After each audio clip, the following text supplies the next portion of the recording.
Amy Thompson is a British F41 shot putter who competes for Great Britain. As I've been competing throughout the years up until now, I've realised that the only competition that I really have is myself. She got her start in parasport at the age of 10 and went on to win gold at the 2022 international competition in Jesolo, Italy. I want to be someone they're thinking about to go to these Paralympic Games. Off the field, she studies biomedical science at Liverpool John Moores University. I've had so many people ask how I should be referred to as, but for me, I'm just Amy. Hey everyone, Jamie here. Welcome to Flame Bearers Unedited, a brand new series bringing to you largely unedited conversations. We heard you loud and clear. You want to hear more stories of more elite women athletes from around the world. So let's jump in.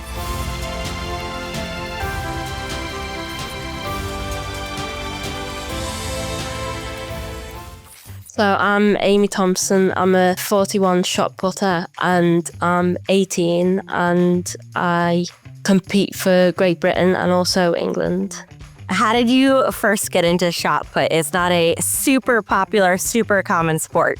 I joined a charity called Dwarf Sports Association and they do a lot of sports just for people with dwarfism. And when I was growing up, I was always doing the frisbee throw or the cricket ball throw just to compete alongside people with dwarfism, and just it was more used as a social event growing up for me. And then I started to enjoy competing against people, and when I was about 8 years old, a person came up to me and saw that I was quite good at throwing events. So I got put into a club and I've been competing since I was about 10 years old. Wow, that is so cool. So you were scouted at an early age and someone was like, you are going to be a shot putter. That is cool. So catch us up to speed. How did you go from that moment to where you are today, seeking to qualify for LA 2028?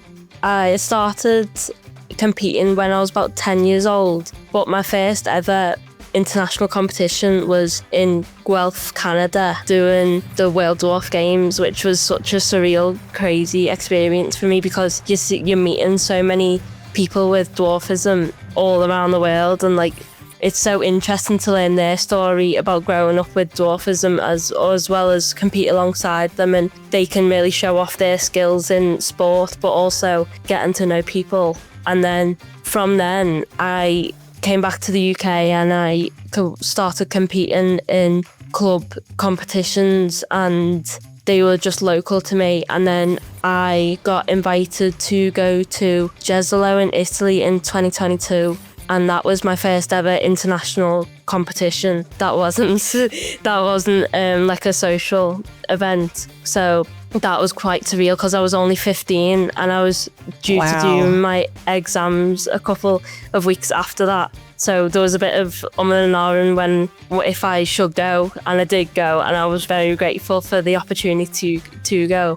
And I got gold there, and it was just a crazy it was a crazy experience because I was competing against people who are also in the same boat as me and are also upcoming and want to compete at the highest level. Okay, so you mentioned a couple different things there. You said that it was incredible to see so many others and to hear the stories of so many others with dwarfism. What is your story with dwarfism that you want to share? So at an early age, because I'd be competing against people who don't have dwarfism but want to compete in throwing sports and track and field. At the start when I was growing up, I began to process the differences between me and fellow athlete that doesn't have dwarfism, and initially that started to hinder my confidence and self-belief in myself. But as I've been competing throughout the years up until now, I've realised that the only competition that I really have is myself,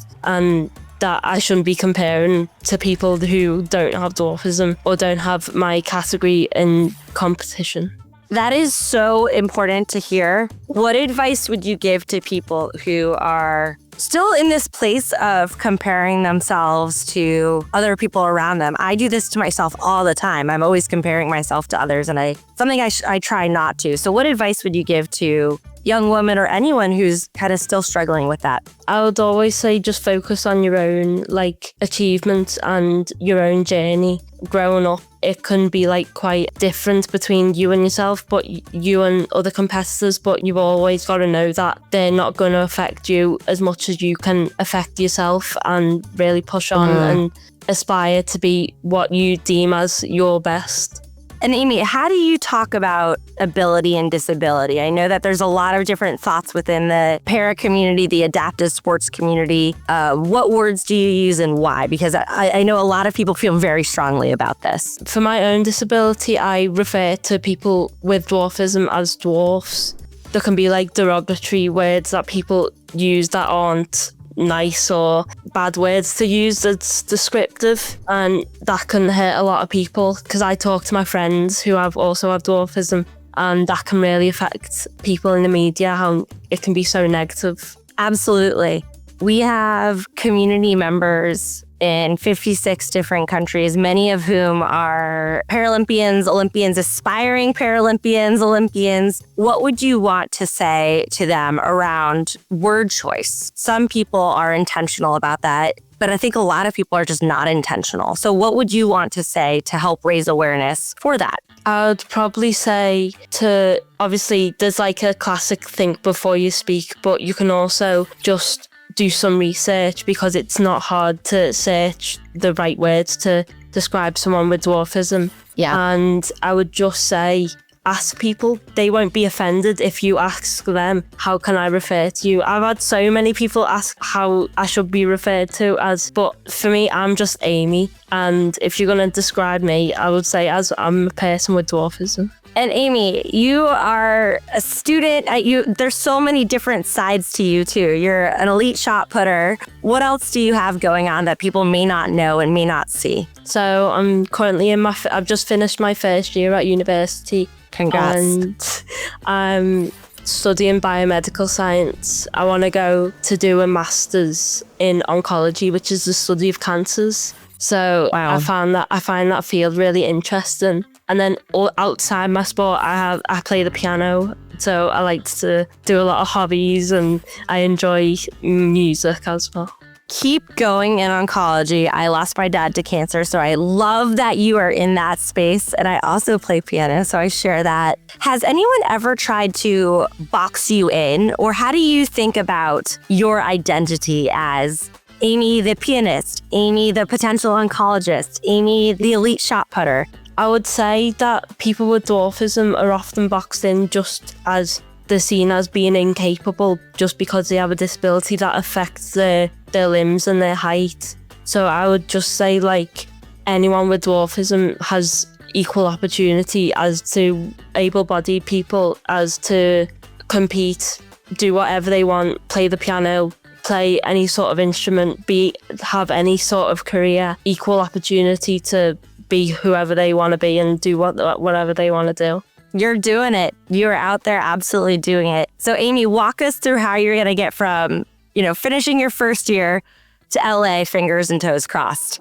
I mean, if you're okay talking about it and it doesn't jinx you. I know some athletes don't want to talk about it. That's a long journey, but I'm going to have to work hard in the gym. I've been doing that for weeks now.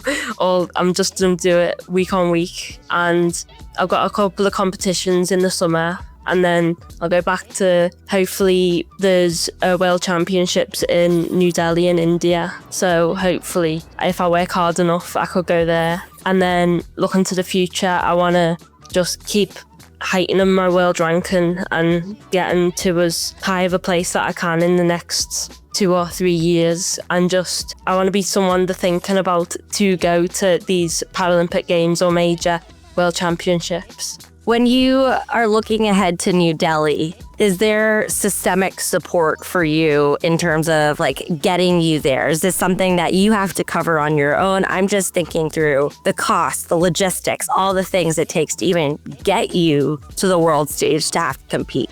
For me right now, I'm quite happy with the sport I've got. However, I don't think there's enough pre-competition. So I compete all over the UK, but also I'm competing for 1 or 2 days, so it can be quite costly with the travel and accommodation that I need to get to a specific competition on time, and the day before I need to prepare the day before just to be ready and be at my best ability before a competition. So I do think there's a few limitations currently, but I don't see, I could see it easily being adapted and provided for myself.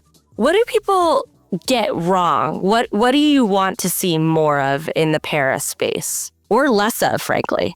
I want to see less prejudice, definitely, in the media, because there's so much prejudice around disability sport, around how capable people are who have disabilities. But I also want to obviously increase the media opportunities people with disabilities have in sport and outside the sport, really, because there's so much sport and talent that people with disabilities have that goes unnoticed just because of the media. What are the things that people should be aware of in the media when it comes to para athletes that they should call out in the future, where they're like, oh, this is the media getting it wrong. This is the media miscovering para sport? I would say the lack of coverage of people who have minority sports, because I know when I turn on the TV, the only para sport that I would really get is track and field. So swimming is shown only during the Paralympics on our televisions, and I think there's so much talent in swimming and all these minority sports such as like wheelchair basketball, and it's just the minority sports getting affected a lot, and as well as female sports, female disability sport is undercovered and needs to be covered more. When I'm throwing sometimes on the live stream, there'll be, for field athletes, I would say runners are covered more, especially male athletes are covered more in the media. When really me in a female competition, it's not shown as much, and it's just quite frustrating for myself and also my competitors who aren't shown as much, even though their hard work should be shown. Of course they should be shown because they've worked so hard to get to that competition at that stage on that live stream. Of course, absolutely. And we believe that part of the reason we do this work is because we believe if you can see it, if you can hear it, you can be it. So we believe that representation visually and auditorially matters so much, because if you have someone who looks and sounds like you at the highest level of sport, you're going to be like, yeah, I can do that too. Definitely. Amy, what do you wish you knew when you were younger? We have so many young athletes who tune in. What do you wish you could tell yourself if young Amy was sitting next to you? That it's not a straight line journey. Like, I've had so many things that have affected me during my competition and competing and training, that these things will put bumps in the road, but no, not everyone has a smooth road to where they want to be and who they want to be as a person and as an athlete. Are you comfortable sharing what some of those bumps have been and how you picked yourself back up from them? After my international competition in Italy, a couple of months after that, I lost my coach to cancer in August, and it was quite difficult because he was the one that brought me to my first ever international competition, which I'm very grateful that he seen, but it was quite difficult because in that journey we were thriving and we were improving day by day, and yeah, that was quite a shock during that period of time. And then as a student, I've had so many exams and they are so much more important sometimes than my sport. So during that time, you know, to focus on your studies rather than your competitions. So just some bumps in the road that I know I can move on from, but I acknowledge that they were there. Thank you for sharing that. And I'm so sorry about your coach, and what an incredible testament to that person that you want to go into oncology. Question that we like to ask every athlete that we like to wrap up with is, what one action do you want people to take after hearing your story? So it could be anything that you want. What one actionable thing do you want people to actually do?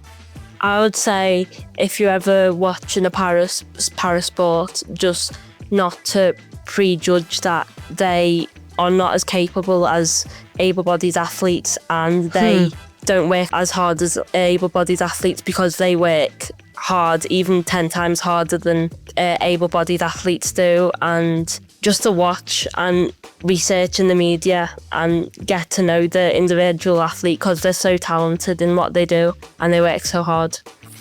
Thanks for tuning into Flame Bearers Unedited. If you like what you're hearing, please leave us a positive review on your favorite podcasting platform or YouTube. If you want to see more behind the scenes coverage, follow us on social media: Instagram, TikTok, Facebook, X, whatever platform you're on, we're there too. Thanks, and we'll catch you on our next episode.